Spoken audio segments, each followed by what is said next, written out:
నమస్తే, welcome to our channel. నేను మీ పద్మావతి. ఈరోజు మనతో పాటు ప్రముఖ ఆధ్యాత్మికవేత్త డాక్టర్ గుండెపూడి శివసుధీర్ శర్మ గారు ఉన్నారు. మరి ఆయనతో మాట్లాడేద్దాం. నమస్కారం గురువుగారు. శ్రీమాత్రే నమః. శ్రీ గురుభ్యో నమః.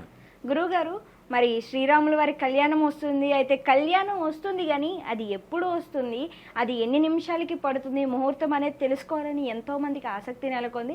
అయితే దాంతోపాటుగా ఇప్పుడు ప్రస్తుతం అందరికీ కూడా తమ చేతుల మీద తమ ఇంట్లోనే రాముల వారికి కళ్యాణం ఏర్పాటు చేయాలని ఎంతో మంది కలగంటారు. కానీ ఆర్థిక పరిస్థితుల వల్ల లేకుంటే అప్పుడు ఉన్న సమస్యల వల్ల పెట్టలేకపోతారు. అయినప్పటికీ కూడా ఏమాత్రం బాధపడకుండా తమ ఇంట్లోనే సింపుల్గా ఎలా చేసుకోవచ్చు అంటారు గురుగారు? శ్రీమాత్రే నమః. శ్రీ గురుభ్యో నమః. శ్రీరామ రామ రామేతి రమే రామే మనోరమే సహస్రనామ తత్తుల్యం రామనామ వరాననే.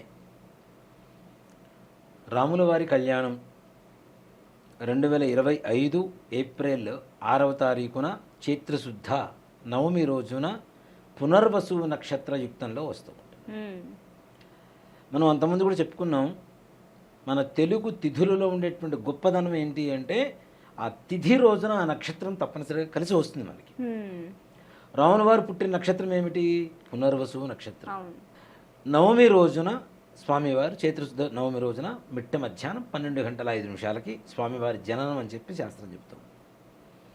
ఇక్కడ సీతారామ కళ్యాణం శ్రీరామనవమి అనగానే మరే కళ్యాణంలో అంత విశిష్టత కనపడదు మనకి.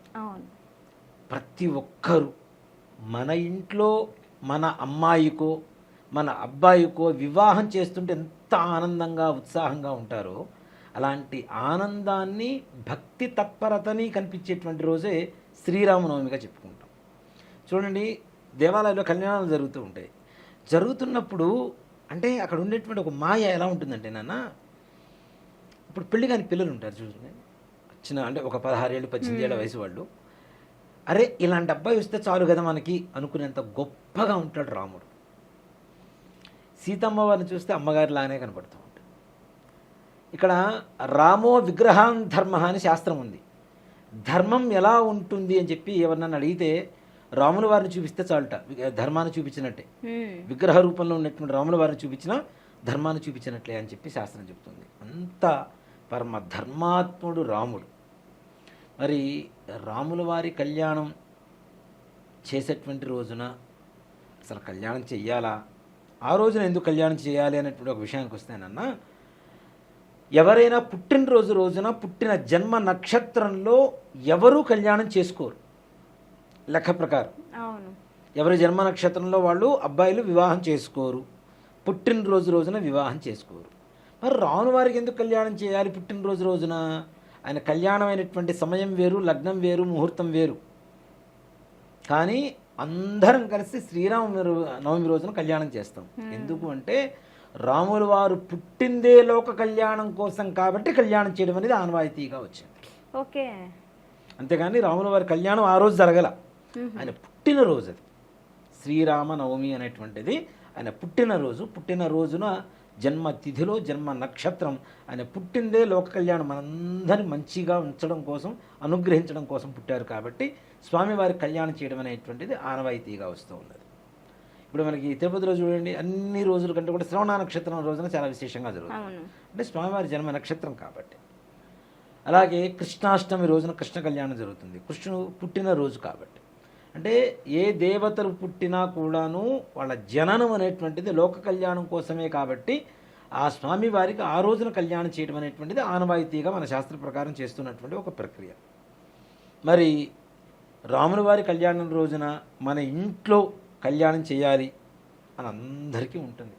తలంబ్రాలు పోయాలి మనం కూడా రాముల వారికి, చక్కగా ఆయన అనుగ్రహం కావాలి. ఇక్కడ చూడండి, సీతారాములు పట్టం పెడతాం పెళ్లిలో కూడా. వివాహం అయిన తర్వాత వాళ్ళని అరుంధతి నక్షత్రం చూపించడానికి తీసుకెళ్లే ముందు సీతారాముల దగ్గర తీసుకొచ్చి నమస్కారం చేయించి తీసుకుని వెళ్తాం. ఒక ఆయన అడిగాడు, సీతారాములు ఎలా ఉంటారు సీతారాములు అంటే, సీతారాములు లాగే ఉంటారు, వాళ్ళకి ఇంకొకళ్ళతో పోలిక లేదు. వాళ్ళిద్దరికీ వేరే రకమైనటువంటి వ్యక్తులతో పోలిక లేదు. సీతారాములు అని ఉంటారు. కాబట్టి దంపతులు కూడా సీతారాముల్లాగా కలిసిమెలిసి ఉండాలనేటువంటి దీంతో వాళ్ళ పఠానికి నమస్కారం చేయించడం అనేటువంటిది జరుగుతూ ఉంటుంది ప్రతి వివాహంలో. ఎన్నో యుగాల క్రితం త్రేతాయుగంలో జరిగినటువంటి రామ జన్మ, రామ రాజ్యం, రామనవమి. యుగాలు మారినా తరాలు మారినా ఆయన పేరు మాత్రం అలానే ఉంటుంది కదా. దీంట్లో రాముడు గొప్పవాడా రామనామం గొప్పదా అంటే రామనామం గొప్పదని చెప్తారు రాముడి కంటే. ఎందుకు? ఓం నమో నారాయణాయ మంత్రం ఉంది కదా, అష్టాక్షరి మంత్రం అంటాం, అవునా?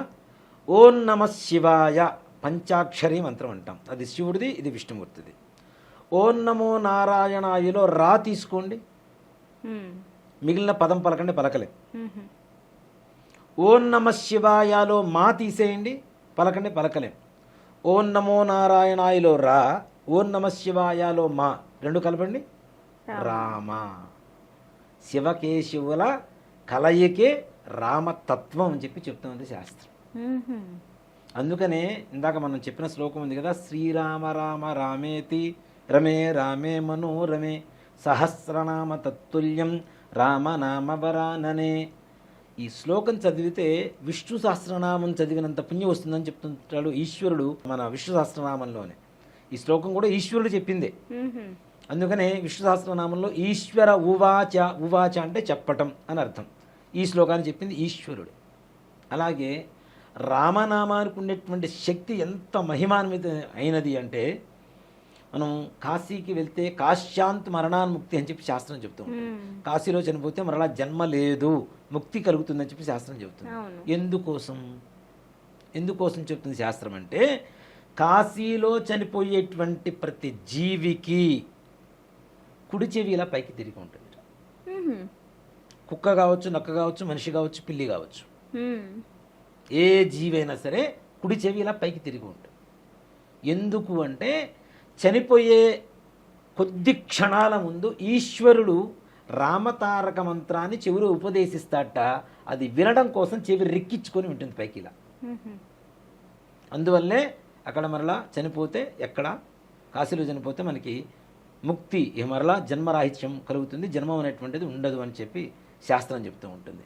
అంత గొప్పది. ఈశ్వరుడు కూడా స్మరించదగినటువంటి, అంటే ఇప్పుడు ఓం నమ శివాయ చెవిలో చెప్పొచ్చు, కానీ ఏదైతే ముక్తి తారకమైనటువంటి మంత్రం ఉందో, తారక అంటే తారలు అంటే ఏంటి, నక్షత్రాలు. నక్షత్రాలు ఇప్పుడు ఎక్కడ ఉంటాయి, పైన ఉంటాయి కదా. అంటే అంత స్థాయిలో ఉండేటువంటి మంత్రం ఏదైనా ఉందంటే రామమంత్రమే. రామ తారక మంత్రం అంటాం కదా, తారాస్థాయిలో ఉంటుందని చెప్పి కొన్ని విషయాలు చెప్తూ ఉంటాం మనం, అవునా? వీడు కోపం వస్తే తారాస్థాయిలో ఉంటుందిరా అని చెప్పి అంటుంటారు. తారాస్థాయి అంటే అత్యున్నతమైనటువంటి స్థాయి. ఆ స్థాయిలో ఉండేటువంటి మంత్రం మహిమాన్వితమైనటువంటిది ఏదైనా ఉంది అంటే శ్రీరామ అనేటువంటి నామమే. అంత గొప్పది రామనామం. అలాంటి రాముడి జన్మదినం రోజున, శ్రీరామనవమి రోజున ఇంట్లో కళ్యాణం చెయ్యాలా అంటే ప్రతి ఒక్కరూ చేయదగినటువంటి అవకాశాలు ఉండవు చాలామందికి. కనీసం పొద్దున్నే నిద్రలేచి చక్కగా దంతధావనం చేసుకొని, తలంటు స్నానం చేసి, కొత్త బట్టలు కట్టుకోను, లేదంటే ఉతికిన బట్టలు కట్టుకోను, రాముల వారి పటానికి, ఆ పటం కూడా ఎలా ఉండాలి, పట్టాభిషేక పటం ఉండాలి. హనుమత్ లక్ష్మణ భరత శత్రుఘ్న సపరివార సమేత ఆంజనేయ స్వామి వారితో శ్రీ సీతారామచంద్ర స్వామి వారి పటం ఇంట్లో ఉంటే, పట్టాభిషేకం అంటే ఏంటి నాన్న అంటే రాజ్యస్థానం, రాజు స్థానంలో ఉండడం కదా. అందుకనే పట్టాభిషేక పటం ఇంట్లో ఉంటే వారికి ఏ రకమైనటువంటి బాధలు ఉండవని చెప్పి శాస్త్రం చెబుతోంది. కాబట్టి రామ పట్టాభిషేకం పట్టం తెచ్చుకొని చక్కగా పూజ చేసుకొని, తులసిమాల వేసి, తులసీ దళాలతో కానీ, అక్షతలతో కానీ, పుష్పాలతో కానీ మనకి స్థాయికి తగ్గట్టుగా అష్టోత్తరం పూజ చేసుకొని, పానకం వడపప్పు ఇది చాలా చాలా అవసరం. ఎందుకోసం పానకం వడపప్పు పెట్టాలి అంటే, ఎండాకాలంలో మనకి శ్రీరామనవమి వస్తుంది, అవునా? తిన్నది తొందరగా కరిగిపోతూ ఉంటుంది. పెసరపప్పు స్లోగా డైజెస్ట్ అవుతుంటుంది, ఆకలి ఆపుతుంది ఒకటి. రెండు, పానకం ఎందుకు, మన బాడీ బాగా ఓవర్ హీట్ జనరేట్ అవుతుంటుంది ఎండాకాలంలో. పానకం, మిరియాల పొడి ఇవన్నీ వేస్తాం కదా, అది కూడా వేడే. ఉష్ణం ఉష్ణేన శీతలం, వేడిగా ఉన్నటువంటి శరీరాన్ని చలబరచాలి అంటే పానకం పోయాలి. అది కూడా మన ఆరోగ్యం కోసమే. అందుకనే మనకి మంగళగిరి అని ఒక ఊరు ఉంటుంది, ఇక్కడ మన విజయవాడ పక్కన మంగళగిరి పానకాల స్వామి వారి దేవాలయం చెప్పి చాలా మందికి తెలుసు. పాటలు కూడా వస్తుంటాయి, పానకాల స్వామి పూనకాల స్వామి అని చెప్పి.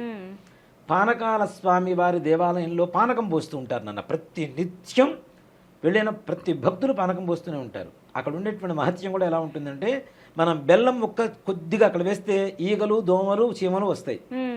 అంత పానకం ప్రతి నిత్యం కొండలో స్వామివారికి పోస్తూనే ఉంటారు. కానీ ఒక్క చీమ దోమ కనబడదు అక్కడ. ఈగలు కూడా చెప్తా, అది కూడా ఒక సైంటిఫిక్ రీజన్ ఉంది. అది కూడా ఒక దోమ కనపడదు, చీమ కనపడదు, ఈగ కనపడదు, ఏమీ ఉండదు. అలాగే ఒక బిందె పానకం పోస్తే అర బిందె బయటకు వస్తాయి, చెంబు పోస్తే అర చెంబు బయటకు వస్తాయి, గ్లాసు పానకం పోస్తే అర గ్లాసు పానకం బయటకు వస్తుంది.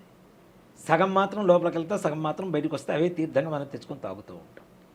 స్వామి వారు గుట్టక వేస్తారు అని మేము ఇది విన్నాం, ఇది నిజమే అంటారా? వస్తుంటది. అంటే శబ్దం రావడానికి సైంటిఫిక్ గా ఏమైనా ఉందంటారా, లేకుంటే నిజంగానే స్వామి వారు తాగారు అనుకుంటారా? పానకాల నరసింహస్వామి అనేటువంటిది మన ఆధ్యాత్మికమైనటువంటి స్థితి, అతి గొప్ప స్థితి. నరసింహస్వామి వారిని నర సింహుడు, సగం నరుడు సగం సింహ రూపం కలిపిందే నరసింహస్వామి అని చెప్పి పిలుస్తూ ఉంటాం. అలాంటి నరసింహస్వామి దేవాలయం అది చాలా అతి ప్రాచీనమైనటువంటి దేవాలయం, పురాతనమైనటువంటి దేవాలయం. కానీ ఇది నన్ను ఎవరైనా జనాలు తిట్టుకున్నా పర్లేదు, ఉన్నది చెప్తున్నా. ఆ కొండ మొత్తం గంధకం అని చెప్పి చెప్తారు. అంటే గంధకం అంటే ఇప్పుడు మనం మతాబుల్లో పెట్టేసి దీపావళి రోజున ఇట్లా ఇనప కడ్డీలు గుచ్చేసి కాలుస్తుంటారు చూడండి, పేపర్లో చుట్టేసి ఉన్నవి కాలుస్తుంటే నిప్పులు పట్ట పట్ట పట్ట కింద పడుతుంటాయి చూసారా, దాంట్లో వాడేదాన్ని పొటాషియం గంధకం అంటారు. ఆ పొటాషియం కొండే పానకాల నరసింహస్వామి వారి కొండ. పానకం పొయ్యకపోతే పేలిందంటే చుట్టుపక్కల ఉండేటువంటి ప్రాంతాలు మొత్తం సర్వనాశనం అవుతాయి. దాన్ని రోజు కూల్ చేయడం కోసం పానకం పోస్తారు అక్కడ. దాని వెనకాల ఇంత కథ ఉంది. ఇది చాలా మందికి తెలియదు కూడా, చాలా మందికి తెలియదు. ఒకవేళ చల్లార్చడం కోసమే వేస్తున్నారు అనుకుంటే, మరి మనం ఒక బిందె పోస్తే బిందె పానకం లోపలికి వెళ్ళకన్నా సగం మళ్ళీ తిరిగి రావడం. గంధకానికి తొందరగా పీల్చుకునేటువంటి లక్షణం ఉండదు. పోసినప్పుడు రియాక్షన్ ఉంటుంది కదా, ఆ రియాక్షన్ బయటకు వస్తుంటుంది. అర్థమైందా? ఇది నాకు తిట్టుకున్నా పర్లేదు, స్వామివారి నేను కాదని చెప్పటల్లా. అని దాని లోపల అసలు ఉండేటువంటి రహస్యం, స్వామివారి రూపంలో చుట్టుపక్కల ఉండేటువంటి ప్రాంతాలన్నింటినీ కూడా స్వామివారు కాపాడుతున్నారనే నమ్మకం కూడా. అంత గొప్ప ఇది ఉంది. అంటే అక్కడ ఏంది, పొటాషియం పోలుతుంది, అది వేడిగా ఉంటుంది, దాంట్లో చల్లబరచడం కోసం పానకం పోస్తున్నాం కదా. అలాగే మన శరీరంలో కూడా శ్రీరామనవమి రోజున పానకం పోస్తే మన దేహం చల్లబడుతుంది. అక్కడ ఉండేటువంటి ఏదైనా అంటు రోగాలు వస్తుంటాయి, ఈ ఎండలకు కూడా జలుబులు, బాగా ఓవర్ హీట్ అవటాలు, కళ్ళలో నీళ్లు రావటాలు ఇట్లాంటివి జరుగుతుంటాయి. మిరియాలు ఇలాంటివన్నీ వేసినప్పుడు తాగితే ఆటోమేటిక్గా ఈ కళ్ళకు ఉండేటువంటి రోగాలు ఇవన్నీ కూడా తగ్గిపోతాయి అనే ఒక సైంటిఫిక్ రీజన్తో పానకం వడపప్పు శ్రీరామనవమి రోజున తప్పనిసరిగా పెడతాం. అంతేకాకుండా ఏ నైవేద్యం పెట్టలేనటువంటి వాళ్ళు కూడా కొద్దిగా పానకం వడపప్పు పెట్టినా మహానివేద్యంతో సమానం. కాబట్టి పానకం వడపప్పు పెడతాం. ఇలా పూజ చేసుకొని, ఇప్పుడంటే పద్ధతి చాలా వరకు తెలియకుండా పోయింది, కానీ పూర్వకాలంలో ఎవరింట్లో పానకం చేసుకున్నా చిన్న బిందెతోనే చేసుకునేవాళ్ళు. గిన్నెలు కూడా కాదు, చిన్న చిన్న బిందెలు ఉండేవి, పానక బిందెలను, వాటి పేర్లే మన పెళ్ళిళ్ళలో ఎక్కువ వాడుతూ ఉంటాం. ఈ పానక బిందెంత పానకం చేసుకొని ఇంట్లో అందరూ నివేదన పెట్టిన తర్వాత ఆ బిందె తీసుకొచ్చి సగం ఒక డ్రమ్ములో పోసేసి, గుళ్ళలో రామాలయం ఎక్కడ ఉంటుందో, ఎక్కడైతే కళ్యాణం జరుగుతుందో సగం డ్రమ్ములో పోసేసి మిగిలిన సగం తీసుకెళ్ళి ఇంటికి వెళ్ళిన తర్వాత తాగేవాళ్ళు.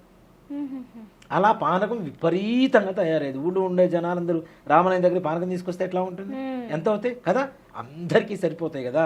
దీంట్లో రహస్యం ఏంటి, ఊళ్ళో ఉండే వాళ్ళందరూ ఎవరైనా పానకం చేసుకోనటువంటి వాళ్ళు కూడా వచ్చి అక్కడ పానకం తాగడం వల్ల వాళ్ళ ఆరోగ్యం కూడా అందరూ బాగుండాలి, అందులో మనం ఉండాలి అనేటువంటి ఒక ధర్మం ఏదైతే ఉందో అదే సనాతన ధర్మం అని చెప్పి చెప్తాం. కులమతాల భేద విచక్షణ లేదు, ముస్లిమ్సా క్రిస్టియన్సా ఎవరైనా వచ్చి తాగొచ్చు, ఎవరైనా పెసరపప్పు ప్రసాదం తీసుకోవచ్చు, అందరూ ఆరోగ్యంగా ఉండాలి, మంచిగా ఉండాలి అనేదే రాముల వారి తత్వం. కాబట్టి ఆ తత్వం ప్రకారం ఇవన్నీ తీసుకొచ్చి పోస్తూ ఉంటారు. వీటితో పాటుగా సీతారామ కళ్యాణం ఇంట్లో చేసుకోలేనటువంటి వాళ్ళు దేవాలయాల్లో జరుగుతుంటుంది.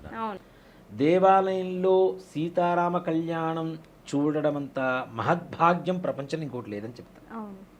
అందరూ భద్రాచలం వెళ్ళలేము.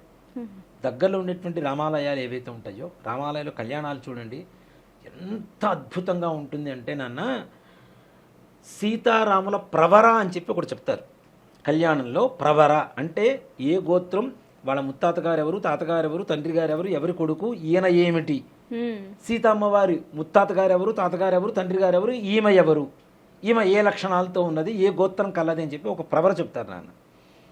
ఆ ప్రవర వింటే మన ఇంట్లో ఎవరింట్లో అయితే పెళ్ళిళ్ళు కావటం లేదని చెప్పి ఎదురు చూస్తున్నారో వాళ్ళ ఇంట్లో మరలా మామిడాకు తోరణం కట్టడం, మంగళ వాయిద్యాలు మురోగించడం అనేది అతి తొందరలో జరుగుతుంది తప్పనిసరిగా. అంత గొప్పగా ఉంటుంది ప్రవర కూడా. ఆ ప్రవర కూడా చతుస్సాగర పర్యంతం గోబ్రాహ్మణేభ్య శుభం భవతు వాసిష్ఠ మైత్రా వృణకౌండిన్యత్రయా ఋషేయ ప్రవరాన్విత వశిష్ఠ సగోత్రోద్భవస్య. రాముల వారి గోత్రం వశిష్ఠ సగోత్రం అంట. అజమహారాజు వర్మణోన్నత్రే, అజమహారాజు గారి ముదిమనవడు. రఘుమహారాజు వర్మణ పౌత్రాయ, రఘుమహారాజు గారి మనవడు. దశరథ మహారాజు వర్మణ పుత్రాయ, దశరథ మహారాజు గారి కొడుకు. ఈయన ఎలా ఉంటాడు? అఖిలాండ కోటి బ్రహ్మాండ నాయకాయ తత్వస్వరూపాయ సాక్షాత్ శ్రీ లక్ష్మీనారాయణ స్వరూపనే శ్రీరామచంద్రమూర్తినే వరాయ. సాక్షాత్ శ్రీ లక్ష్మీనారాయణ స్వామి వారి అఖిలాండ కోటి బ్రహ్మాండ నాయకుడే ఆయనే రాముల వారి స్వరూపంలో వరుడు రూపంలో అక్కడ ఉన్నాడు అని చెప్పి చెబుతూ ఉంటారు. అలాగే అమ్మవారి ప్రవర చెబుతారు. ఆ చతుస్సాగర పర్యంతం గోబ్రాహ్మణేభ్య శుభం భవతు ఆంగీరస అయాస్య గౌతమత్రయా ఋషేయ ప్రవరాన్విద గౌతమస గోత్రోద్భవీం. గౌతమస గోత్రంలో పుట్టింది అమ్మవారు. ఎవరు, ఎవరికి, ఎలా అంటే హరస్వరోమ మహారాజు వర్మణోన్నప్త్రీం. హర్స్వము అంటే వెండి, వెండిని రోమాలు కలిగినటువంటి హర్స్వరోమ మహారాజు గారి ముదిమనవరాల్ట సీతమ్మవారు. స్వర్ణరోమ మహారాజు వర్మణ పౌత్రీ, బంగారాన్ని రోమాలు కలిగినటువంటి స్వర్ణరోమ మహారాజు గారి మనవరాలుట. జనకజ మహారాజు వర్మణ పుత్రీ, జనకజ మహారాజు గారి యొక్క కుమార్తె.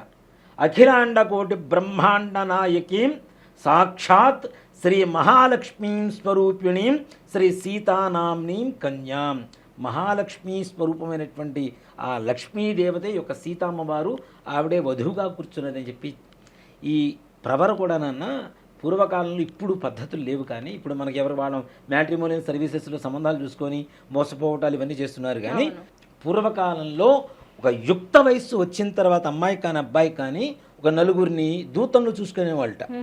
దేశానికి 4 మూలలా వాళ్ళకి కావలసినంత తిండి, అవసరాలకు కావలసినంత ధనాన్నిచ్చి, గుర్రాలిచ్చి, వాళ్ళకి తోడుగా ఇంకో మనిషినిచ్చి 4 మూలలా వీళ్ళని పంపించేవాళ్ళు. మా అమ్మాయికి తగ్గ అబ్బాయిని తీసుకుని రండి, మా అబ్బాయికి తగ్గ వరుణ్ అమ్మాయిని తీసుకుని రండి అని చెప్పి, మా గుణగణాలు ఇవి, మా గోత్రం ఇది, మా తాతగారి ఈయన, మా ముత్తాతగారి ఈయన అని చెప్పి వాళ్ళకి చెప్పి పంపిస్తే వాళ్ళు వెతుక్కొని వస్తే అప్పుడు వాళ్ళని ఇచ్చి గుణగణాలు మొత్తం ఎంచుకున్న తర్వాత అప్పుడు వివాహం చేసేవాడు. ఇప్పుడు అవన్నీ పోయినాయి కదా. పూర్వకాలంలో వివాహం అంటే ఏంటి? అమ్మాయిని అబ్బాయిని, అబ్బాయిని అమ్మాయిని చూసుకునేటువంటి పరిస్థితులు లేవు. అవునా? చూసుకునేవాళ్ళ పూర్వకాలంలో. ఈ మధ్య ఆ కాన్సెప్ట్తో సినిమా కూడా వచ్చింది వరుడు. మరి స్వయంవరం పెడతారు కదా, మరి స్వయంవరంలో అదే చెప్తాను. దీంట్లో కూడా చాలా లక్షణాలు ఉన్నాయి. వివాహ విధానాల్లో గాంధర్వ వివాహం, రాక్షస వివాహం, మానవ వివాహం, దేవతా వివాహం చెప్పి 4 రకాలు ఉంటాయి. దేవతా వివాహం మనం చేస్తున్నటువంటి, దేవతలు చేస్తున్నటువంటి వివాహం. గాంధర్వ వివాహం స్వయంవరం. రాక్షస వివాహం లాక్కొచ్చుకొని పెళ్లి చేసుకోవడం. అంతే కదా. ఇష్టం లేకపోయినా, అమ్మాయికి ఇష్టం ఉన్నా లేకపోయినా లాక్కొచ్చి పెళ్లి చేసుకోవడం. మానవ వివాహం ఇప్పుడు మనం చేసుకుంటున్నట్టు వివాహం. దీంట్లో పూర్వకాలంలో దేవతల సమయంలో ఆ విధంగా ఉంటే మనుషులకు వచ్చేసరికి అమ్మాయిని అబ్బాయిని, అబ్బాయిని అమ్మాయిని చూసుకోవాల్సిన అవసరం లేదు. అబ్బాయి తల్లిదండ్రులు వెళ్ళి అమ్మాయిని చూసి వచ్చేవాళ్ళు. బాగుంటే అబ్బాయికి చూస్తే ఒరే అమ్మాయి బాగుందిరా, అమ్మాయి మంచి లక్షణాలు ఉంది, చేసుకోరంటే చేసుకునేవాడు. అబ్బాయిని అమ్మాయి తల్లిదండ్రులు వచ్చి చూసేవాళ్ళు. ఈ అబ్బాయి సంగతి అమ్మాయికి చూస్తే చేసుకునేవాళ్ళు. తర్వాత కాలంలో చిత్రలేఖనం వచ్చింది. బొమ్మలు రాజులు గారి సమయాలకు వచ్చేసరికి బొమ్మలు గీసి, రాణిగారి బొమ్మ, యువరాణి బొమ్మ, యువరాజు బొమ్మలు గీసి చిత్రపటాలు మార్చుకోవడం అనేది వచ్చింది. అవి చూసుకొని ఓకే బాగున్నాయి చేసుకోవచ్చు అనే పరిస్థితికి వచ్చింది. అయితే ఇప్పుడు ఫొటోస్ ఏదైతే అదే చెప్తా, అదే దశల వారీగా చెప్తూ వెళ్తా. ఆ తర్వాత ఫోటోలు వరకు వచ్చింది, ఫోటోలు మార్చుకోవడం వరకు వచ్చింది. ఆ తర్వాత ఒక దరిద్రపు లక్షణం వచ్చింది, పెళ్లి చూపులు. ఇది దరిద్రమనే చెప్తా, ఇది కరెక్ట్ విధానం కాదు. పెళ్లి చూపులు చూసుకోవడం ఓకే. నిశ్చితార్థం, కన్యా నిశ్చితార్థం అంటారు నాన్న. అబ్బాయి నిశ్చితార్థం అనరు అక్కడ, వర నిశ్చితార్థం లేదు. అమ్మాయి నిశ్చితార్థం చేసుకుంటున్నాం అంటే కన్ఫామ్ చేసుకుంటున్నాం కాబట్టి అబ్బాయి తల్లిదండ్రులు మాత్రమే వెళ్ళి అమ్మాయికి బొట్టు పెట్టి చీర పెట్టి ఏదైనా బంగారం పెట్టి మా అమ్మాయిని అనిపించుకొని వచ్చేవాళ్ళు. ఆ తర్వాత ఇప్పుడు ఎంగేజ్మెంట్ అనే సిస్టమ్తో ఏమొచ్చింది, ఇద్దరు ఒకే వేదిక మీద దండలు మార్చుకోవడం. పెళ్ళి అయిపోయింది, ఇంకా దేనికి, ఇంక పెళ్ళైన అవసరం. ఇప్పుడు స్వయంవరం నుండి దండలు మార్చుకోవడమే కదా, అదే వివాహం నిశ్చయం కదా. ఇక్కడ ఎంగేజ్మెంట్లో ఇద్దరు కలిసి ఉండడం, ఒకే కూల్ డ్రింక్లో 2 స్టార్ వేసుకొని తాగడం, కేక్ కట్ చేసుకోవటం, ఆ కేకులు తీసుకొని మూతులకి మొహకాలకి పూసుకోవటం, ఇదంతా దరిద్రమైనటువంటి పద్ధత కాదు. అది తయారు చేసేది కోడిగుడ్డుతో, ఆ కేక్ తయారు చేసేది. ఆ కూల్ డ్రింక్ ఏమో అమెరికా వైపు వెళ్తే బాత్రూమ్లు కడుగుతుంటారు థమ్స్అప్తో వాటితో. అవును, రీసెంట్ గా చూసాం వీడియోస్. బాత్రూమ్లు కడుగుతుంటారు, పురుగులు చావడానికి జరుగుతుంటారు, పొలాల్లో జరుగుతుంటారు. అవి తీసుకొచ్చి ఒక 2 స్టార్ వేసి ఒకే దాంట్లో జురు లాక్కోవటం. ఇది ఒక దరిద్రమైనటువంటి సిస్టమ్ అనేది ఒకటి వస్తే, దానికంటే ఇంకా దరిద్రమైనటువంటి సిస్టమ్ ఇంకొకటి ఉంది. ఏంటి అంటే ప్రీ వెడ్డింగ్ షూట్. పెళ్ళి అక్కర్లా, ఎంగేజ్మెంట్ అక్కర్లా, డైరెక్ట్ కార్యమే దాంట్లో. అవును, ముద్దులు పెట్టుకోవటం ఏంటి, ఆ మూతులు నాక్కోవటం ఏంటి, అసలు ఏమన్నా పద్ధతేనా? ప్రీ వెడ్డింగ్ షూట్, ఇంకా పెళ్లి కూడా అక్కర్లా. ఇంకా వాళ్ళకి ఇప్పుడు నిజంగా పెళ్ళైన తర్వాత ఎక్కువ కాలం కలిసి ఉండటం లేదు, వాళ్ళిద్దరు తొందరగా విడిపోతున్నారు అంటే కారణం ఏంటి? పెళ్లికి ముందే జరగాల్సినవన్నీ పెళ్లి తర్వాత జరగాల్సినవన్నీ పెళ్లికి ముందే జరిగిపోయినప్పుడు పెళ్ళైన తర్వాత ఆ కొత్తదనం ఎక్కడ ఉంటుంది? వాళ్ళ దగ్గర వాళ్ళిద్దరి మధ్యలో ఉండేటువంటి పరిచయం అనేటువంటిది కొత్తగా పరిచయం అవుతున్నాం. ఒక మర్యాద, భక్తి, గౌరవం అనేటువంటి లక్షణాలు ఎక్కడి నుంచి వస్తాయి? పోతున్నాయి కదా. అవునా? ప్రీ వెడ్డింగ్ షూట్ చేసుకొని పెళ్ళి కాకుండా కట్ అయినటువంటి, బ్రేకప్ చెప్పుకున్నటువంటి పిల్లలు లేరా? మరి ప్రీ వెడ్డింగ్ షూట్ పేరుతో ముక్కులు మూతులు నాక్కొని అదే అమ్మాయిని ఇంకొకటికి ఇచ్చి పెళ్లి చేయాలా? మళ్ళీ ఎట్లా ఎవడు చేసుకుంటాడు? అవునా కాదా? ఇవన్నీ కూడా విరుద్ధమా కాదా? శాస్త్ర విరుద్ధమా కాదా? దీంతో పాటు ఇంకో దరిద్రం కూడా ఉంది నాన్న. పెళ్ళిళ్ళలో ఫోటోగ్రాఫర్స్, వీడియోగ్రాఫర్స్, భార్యాభర్త మధ్య, నంది శివుడికి మధ్య, ఇద్దరు బ్రాహ్మణుల మధ్య, గురు శిష్యుల మధ్య ఎవరు రాకూడదు అనేటువంటిది శాస్త్రం. ఏనన్నా? అప్పుడే మంగళసూత్రం కట్టి జీలకర్ర బెల్లం పెట్టి మంగళసూత్రం కట్టి ఉంటాడు, తలంబ్రాలు పోసుకోవడానికి వీళ్ళిద్దరి మధ్యలో వీడి కింద నుంచి పడుకొని పోసుకో అని చెప్తుంటాడు. కొత్తగా అప్పుడే దంపతులు అయ్యారు వాళ్ళిద్దరి మధ్యలో వీడు పడుకొని రెడీ అంటుంటాడు కెమెరా పట్టుకొని. అరే, అసలు భార్యాభర్తల మధ్యలో ఎప్పటికీ రాకూడదని శాస్త్రం చెబుతుంటే అప్పుడే నవవధులు పచ్చటి పందిర్లు ఇంకా కొత్తగా ఉన్నారు, వాళ్ళిద్దరి మధ్యలో పడుకొని నువ్వు మధ్యలో వెళ్ళిపోతానంటే వాళ్ళిద్దరు ఇటు దారి చూసుకోక ఎవరి దారి వాళ్ళు ఎక్కడ కలిసి ఉంటారు? పెళ్ళిలో కొన్ని మంత్రాలు ఉంటాయి. ఇప్పుడు మనం ప్రవర చెప్పినట్టు ధర్మేచ అర్థేచ కామేచ త్వయేష నాది చరితవ్యా అని అమ్మాయి తండ్రి అడుగుతూ ఉంటాడు. అబ్బాయి అది విని నాతి చరామి అని చెప్పి ప్రమాణం చేస్తూ ఉంటాడు. నాతి చరామంటాడో నా అతి చరామంటాడో నాకు చరామంటాడో ఏమో అర్థం కాదు, వాడికి అర్థం కాదు, చెప్పే తండ్రికి అర్థం కాదు. ఇవి చెప్పేటప్పుడు కూడా వీడియోగ్రాఫర్ వచ్చి మొహం మీద వీడియో పెడతాడు, చెప్పు చెప్పు చెప్పు అని. వీడు అటు చూడాలో తెలియదు, మేము చెప్పే మంత్రం చెప్పాలో అర్థం కాదు, దాంట్లో ఉండే పరమార్థం అంతకంటే అర్థం కాదు. తండ్రి అడుగుతాడు, అయ్యా నా కూతుర్ను చూసుకుంటావా మంచిగా? ధర్మేచ ధర్మంలోను, అర్థేచ అర్థం అంటే ధనం విషయంలో, కామేచ కోరికల విషయంలో నా కూతుర్ని అతిక్రమించకుండా ఉంటావా అంటే నా అతిచరామి, నేను ఎక్కడ కూడా అతిక్రమించకుండా మీ అమ్మాయితోనే ప్రశాంతంగా నా జీవనాన్ని సాగిస్తాను. ధర్మం విషయంలో, దేవతా విషయాలు, పూజల విషయాల్లో కానీ వీటిల్లో కానీ, అర్థేచ డబ్బుల విషయంలో కూడా మీ అమ్మాయితో ప్రతి ఒక్కటి చెప్తానయ్యా అని. ఇట్లాగా అన్ని ప్రమాణాలు చేసి చెప్తూ ఉంటారు. ఇవన్నీ ఎక్కడ వినపడవు దాంట్లో. దీంతో పాటు ఇంకో దరిద్రం డీజే. చక్కగా మంగళ వాయిద్యాలు, మంగళం అంటే ఏంటి నాన్న? శుభం నాన్న, చెడును పోగొట్టేటువంటిదే మంగళం. అవునా? ఆ మంగళ వాయిద్యాల శబ్దంలో పెళ్లి చేసుకుంటే బాగుంటుంది. కానీ దీంతో పాటు ఇంకో దరిద్రం కూడా, తలంబరాలు పోసేటప్పుడు లేచి నుంచొని పోయమంటాడు. ఇప్పుడు తలంబరాలు పోసేటప్పుడే లేచి నుంచొని పోస్తే ఇంకెక్కడ కూర్చుంటాడు అమ్మాయి పక్కన జీవితాంతకాలం? తలకు అంబరములు కలుగు చేసేటువంటిది, అంబరం అంటే సంబరం, పండుగలు కలుగు చేసేటువంటిదే ఇది. దాంట్లో కూడా శ్రియోమేకామస్సమృజ్యతాం, అలాగే యజ్ఞోమేకామస్సమృజ్యతాం, పశవోమేకామస్సమృజ్యతాం అని చెప్పి మంత్రాలు ఉంటాయి. వాటిల్లో ఏంటి? తలంబ్రాలు ఎన్నైతే పోస్తున్నాడు, శ్రియోమేకామస్సమృజ్యతాం అని చెప్పి తలంబ్రాలు పోస్తుంటే ఎన్ని తలంబ్రాలు అయితే పోస్తున్నామో అంత డబ్బు మనకి, ధన సంపద మనకు కలగాలి అని చెప్పి చెప్పడం. పశవోమే కామస్సమృజ్యతాం, పశు సంపద పూర్వకాలంలో ఎంత ఉంటే అంత గొప్పవాళ్ళు. అవును. అవునా? ఇప్పుడు ప్రతి ఒక్కడు పశువే. పశువులు లేని ప్రతి ఒక్కడు పశువే, ఇంట్లో పశువులు లేకపోతే తప్పనిసరిగా. ఆ పశు సంపద ఎక్కువ కావాలని ఎన్ని తలంబరాలు అయితే పుస్తున్నామో అన్ని దాంట్లో ఉండేటువంటి బియ్యం ఎన్నైతే ఉన్నాయో అంత పశు సంపద మనకు కలగాలని అర్థం. యజ్ఞోమే కామ సమృద్ధ్యతాం, ఇన్ని తలంబరాలు పోస్తున్నాను, మన జీవితంలో ఇన్ని రకాల యాగాలు యజ్ఞాలు మనం చేయడానికి కావాలి, చేయాలి మన ఇద్దరం కలిసి అని చెప్పడం. వీడి అర్థం ఎవరికన్నా తెలుస్తుందా? ఎవరన్నా తెలుసుకుంటున్నారా? వింటున్నారా? చెప్పేవాడు ఉన్నా కూడా వింటున్నారా ఎవరన్నా? దీంట్లో ఇంకో దరిద్రం, ఎంగేజ్మెంట్ ఇక్కడ రింగ్ పెడతారు మనకి పెళ్లిలో, ప్రధాన ఉంగరం అని చెప్పి ఒకటి పెడతారు. పెట్టి ఏం చేస్తారు, ఇక్కడ తాడు కడుతుంటారు, తీసుకొచ్చి ఇక్కడ గాజు కడుతుంటారు ఇక్కడ కొంతమంది. ఇది ఎందుకు కడతారో ఎవరికీ తెలియదు. కట్టకపోతే పొరపాటున బ్రాహ్మడు కట్టించకపోతే ఏ ఆడ తెచ్చినవి పంతులు ఏం తెలియదు అని చెప్తారు ఒకటే మాట పక్కన ఉన్న ఆడవాళ్ళు. అసలు ఎందుకు కడతారని వాళ్ళకు కూడా తెలియదు. పూర్వకాలంలో బాల్య వివాహాలు జరిగేవి కాబట్టి బంగారం ఎక్కువ పెడితే అది జారిపోతుందేమో అని చెప్పి దానికి దారం కట్టి దానికి గాజు కట్టేవాళ్ళు. ఇప్పుడు దాన్ని బొందు తాడు అని చెప్పి ఒక పేరు పెట్టేశారు దానికి. అది ఒక సంప్రదాయంగా తయారైపోయింది. అంటే అది సంప్రదాయం కాదంట, అవసరం. చిన్నప్పుడు బాల్య వివాహాలు జరిగి బంగారం పోగొట్టుకుంటారు పిల్లలు. అష్టవర్షేత్ భవేత్ కన్యాం అనేవాళ్ళు. 8 సంవత్సరాలు కన్యాదానం చేసేవాడు పూర్వకాలంలో. 8 సంవత్సరాలకి ఏం తెలుస్తుంది బంగారం విలువ పిల్లలకి? అవునా? అది పోగొట్టుకుంటారని ఒక తాడు తీసుకొచ్చి ఇక్కడ కట్టేవాడు. దాన్ని ఇప్పుడు బొందు, అది కట్టకపోతే ముద్ర గారికి ఏం తెలియదు వాడు బోందా. మరి పెళ్లి చూపులు అసలు ఎందుకు చేసుకోకూడదండి, ఎందుకు చేయకూడదండి, ఎంగేజ్మెంట్లు ఇవన్నీ ఎందుకు చేయకూడదండి అని విషయానికి వస్తే, ఇవన్నీ చేసేట్లయితే పెళ్లి మధ్యలో ఒక వస్త్రం పెడతారు కదా, ఇంకా దేనికి? ఓకే, ముందే చూసుకుంటున్నారు కదా, ఇంకా అదంతా దేనికి? జరగాల్సిన అన్ని దరిద్రాలనే జరిగిపోతున్నప్పుడు మధ్యలో ఈ తెరసల్లా దేనికి? దాని మీద మళ్ళీ చూపులు కలిసిన శుభవేళ ఓ డిజైన్, కొబ్బరి బొండం చేతులు పెడతారు అమ్మాయికి, దాని మీద వాడి పేరు అమ్మాయి పేరు.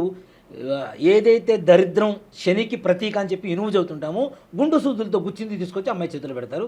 దాని మీద నుంచి కన్యాదానం చేస్తున్నారో శనిదానం చేస్తున్నారో అర్థం కాని పరిస్థితి అయిపోయింది పిల్లవాడికి. అంటే ఆడంబరాల పేర్లతో పెళ్లిని కలుషితం చేస్తున్నారు అనుకోవచ్చు అంటారా? ఖచ్చితంగా నాన్న. వీటన్నిటికంటే ఇంకో దరిద్రం కూడా చెప్తా. ముహూర్తానికి పెళ్లి ఎవరు చేస్తున్నారు నాన్న? 9:20 ముహూర్తం. నేను హైదరాబాద్ వచ్చిన కొత్తలో 9:20 ముహూర్తం అంటే నాయనో ఆలస్యం పోతే తిడతారు లేనిపోందని చెప్పి నేను 6:30 పోయి కూర్చుంటే ఎవరు లేరు. మండపంలో వాడు మండపం కడుతున్నాడు. ఎన్నింటికి ముహూర్తం అని వాడు అడుగుతున్నాడు. 9:20 కాయ బాబు తొందరగా వస్తారు, తొందరగా కట్టబయ్యా అన్న. ఓ 9:20 కదా అంటున్నాడు వాడు. వీడి ధైర్యం ఏందా అనుకున్నా నేను. తీరా చూస్తే అవతల అమ్మాయి తరఫు బ్రాహ్మడు 9:05కి వచ్చాడు. అప్పటికి ఇంకా ఎవరు రావట్లా. నేను ఒక్కడే కూర్చొని ఉన్నా, నేను మా అసిస్టెంట్ కూర్చొని ఉన్నాం. ఏంది అసలు ఈ 9:20 ముహూర్తం అంటే 9:05 వరకు కూడా రాలేదు, ఎప్పుడు పెళ్లి చేయించాలి ఏంటి అని చెప్పి నేను తాపత్రయపడుతున్నా. తీరా చూస్తే ఏమైంది, 9:25కి పెళ్లి కూతురు వాళ్ళ రూమ్ దగ్గరికి వెళ్ళా. అమ్మ ముహూర్తం టైం కూడా అయిపోయింది, ఎప్పుడు వస్తారమ్మా అంటే అప్పుడు అమ్మాయి మేకప్ అవుతుంది.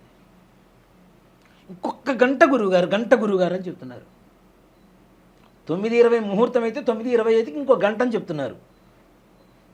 సరే వీడెవరు ముహూర్తం మార్చుకున్నారేమో అనుకున్నా. మా అయితే 12 లోపల పెళ్లి ముహూర్తం ఉంటుంది కదా మనకి తప్పనిసరిగా, తద్దినం పెడతాంగా పెళ్ళిళ్ళు చేయంగా మనం. సరే అని చెప్పి కూర్చున్నా. అభిజిత్ లగ్నం ఉంటుంది, 11:55 కూడా ముహూర్తం చేయొచ్చు అనుకొని కూర్చున్నా. అబ్బాయి 11:30, 11:40, 11:50, 12, 12:10, 12:20, 12:50కి అబ్బాయి వచ్చాడు. ఇప్పుడు బారాత్ చేసుకుంటూ అందరితో ఫ్రెండ్స్తో 12:50కి వచ్చాడు. అప్పుడు ఏం పెళ్లి చేయించాను ఇంకా 12:50కి? సుముహూర్తం అంటే మంచి ముహూర్తం అంటే సమయం. గ్రహాలన్నీ కూడా శుభవీక్షణ కలిగినటువంటి సమయాన్ని సుముహూర్తం అంటాం. సుముహూర్తంలో జీలకర్ర బెల్లం పెడితే తెరసల్లా పెట్టి అంతకుముందు చూసుకోకుండా ఉన్నటువంటి దంపతులైతే 7 జన్మలకి వాడిద్దరే భార్యాభర్తలు అవుతూ ఉంటారు. ఇప్పుడు సుముహూర్తానికి ప్రాధాన్యత లేదు. ఇలాంటి వివాహాలు కాదు మన దేవతా వివాహాలు.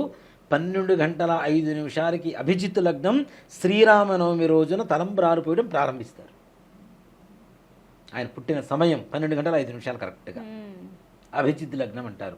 11:50 దగ్గర నుంచి 12:10 వరకు ఉండేటువంటి సమయాన్ని అభిజిత్ లగ్నం అంటారు. ఆ అభిజిత్ లగ్నంలో తప్పనిసరిగా శ్రీరాముల వారికి చక్కగా కళ్యాణ మహోత్సవం చేస్తారు. అందులో రాముల వారి కళ్యాణం చేసేటప్పుడు మంగళసూత్రం కడతాం కదా, మంగళసూత్రం కట్టేటప్పుడు మన పెళ్ళిలో ఏం చదువుతాం, మానవ పెళ్ళిళ్ళలో మాంగళ్యం తంతునా నేనా మమ జీవన హేతునా అని చెప్పి అబ్బాయి చదువుతూ ఉంటాడు. కానీ దేవతా కళ్యాణంలో మాంగళ్యం తంతునా నేనా లోక సంరక్షణ హేతున కంఠే పద్మావిసు భగేత్ పంజీవ శరదాం శతం అని చెప్పి చూస్తూ ఉంటాం. లోక కళ్యాణం కోసమే జరుగుతుంది ఈ కళ్యాణం అని చెప్పి చూస్తూ ఉంటాం.